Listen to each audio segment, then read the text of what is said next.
Well, that's pretty scary. The article continues. It says public health officials have been battling a growing belief among some parents that there is a link between vaccines and autism, a perception that persists even after researchers say one of the most publicized studies supporting the link was debunked. Your comments?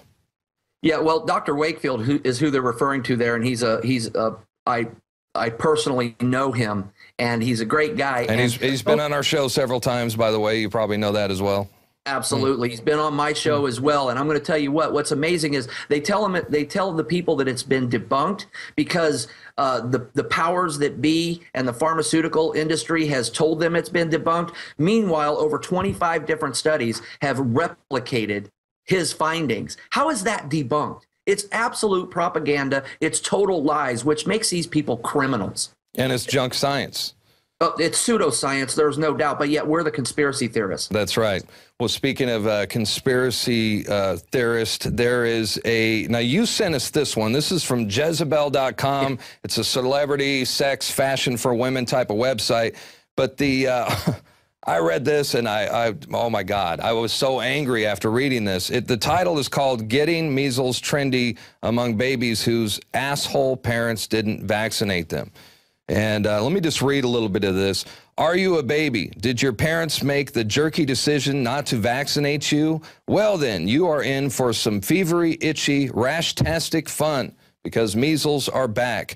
Thanks to modern medicine and mass immunization, by the year 2000, measles was considered all but eliminated from the U.S., but then along came Jenny McCarthy's tinfoil hat theories that vaccines caused autism and dick parents who assumed that other kids' immunity would protect their kids and the vaccines were government mind-controlled drugs. Where did you find this, and did you try to contact her?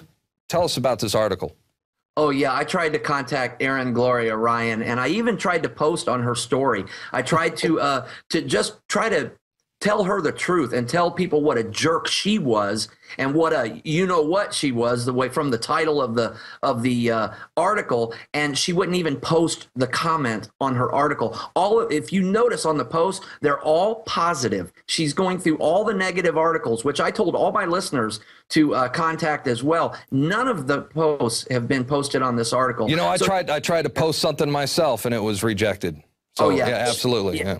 And I'll tell you what I love about that is what she doesn't seem to understand, and this is a moron that obviously is just knee-jerk reaction herself. She doesn't know anything about the topic she's writing about, because if she had, she would have looked at the Morbidity and Mortality Weekly Report from the year before the measles vaccine was brought out that said measles were already 85%. Measles fatalities were eradicated 85% before the vaccine ever came out. But that never gets into any of these stories, whether it's mainstream media or some idiot like on Jezebel.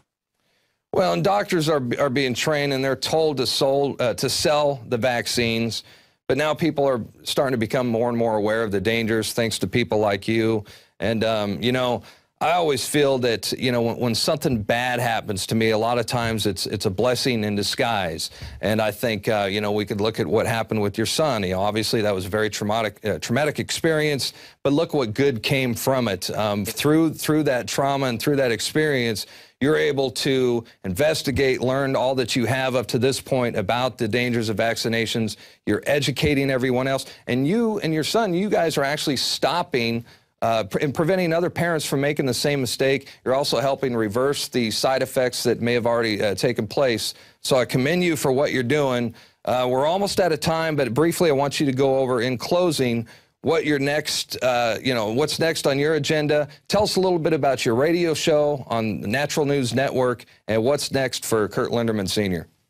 Well, I'll tell you, my radio show is on during Alex's show, so that's kind of a bummer, but you can catch the archives, naturalnewsradio.com. The name of the show is Linderman Unleashed, and it is hardcore, in your face. I don't hold back any punches. I was a MMA fighter for a number of years before my knees got bad, and I do radio the same way I fought in the ring. I'm ready to go at them, and my wife and I and some partners of ours, are just about this next weekend at Autism One conference. We're going to launch a brand new company called Box Organics, which is going to distribute organic food by mail order through about 2/3 of the nation, and we're looking to get bigger. It's going to be huge. Sign me up. We're just pushing this stuff, and we're going to get people healthy, and we're going to do it despite the United States government.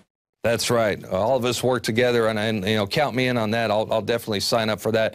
Well, Curt Linderman Sr., thank you for joining us. You know, I've always said that we need 100,000 Paul Reveres right now. You are definitely one of them. It's good to have you on our side, and you know, I can't wait for your next article, and look forward to having you back on the show sometime in the very near future. Thank you.